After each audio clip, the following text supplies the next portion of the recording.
আমাদের করণীয় কি? প্রথম করণীয়, আল্লাহ রাব্বুল আলামিন বলেন, লা ইন শাকারতুম লা আযীদান্নাকুম, যদি তোমরা আমার কৃতজ্ঞতা প্রকাশ করো আমি তোমাদের নিয়ামতকে আরো বৃদ্ধি করে দেব। বলুন সুবহানাল্লাহ। তাই আল্লাহর বেশি বেশি কৃতজ্ঞতা প্রকাশ করা, যে আল্লাহ আমাদেরকে এই পথে কবুল না করলে আমাদের পক্ষে এই পথে আসা সম্ভব ছিল না। আল্লাহর কৃতজ্ঞতা প্রকাশ কিভাবে করব?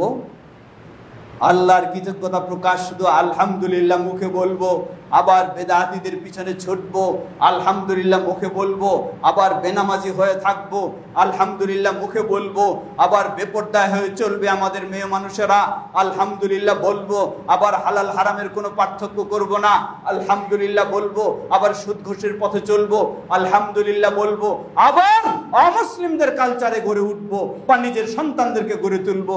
এটাই কি আল্লাহর প্রশংসা? এটাই আল্লাহর কৃতজ্ঞতা? না, কোশ্চিনকালেও এটা আল্লাহর কৃতজ্ঞতা হতে পারে না।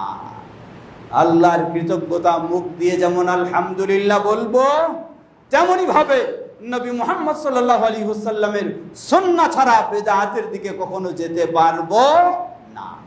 মুখ দিয়ে যেমন আলহামদুলিল্লাহ বলবো, তেমনি ভাবে আল্লাহর তাওহীদ ছাড়া কখনো শিরকের দিকে অগ্রসর হতে পারবো না। মুখ দিয়ে যেমন আলহামদুলিল্লাহ বলবো, তেমনি ভাবে ইসলামের হালাল হারাম মেনে চলার চেষ্টা করব। মুখ দিয়ে যেমন আলহামদুলিল্লাহ বলবো, তেমনি ভাবে আমার সন্তানদেরকেও জান্নাতের পথে নেওয়ার চেষ্টা করব।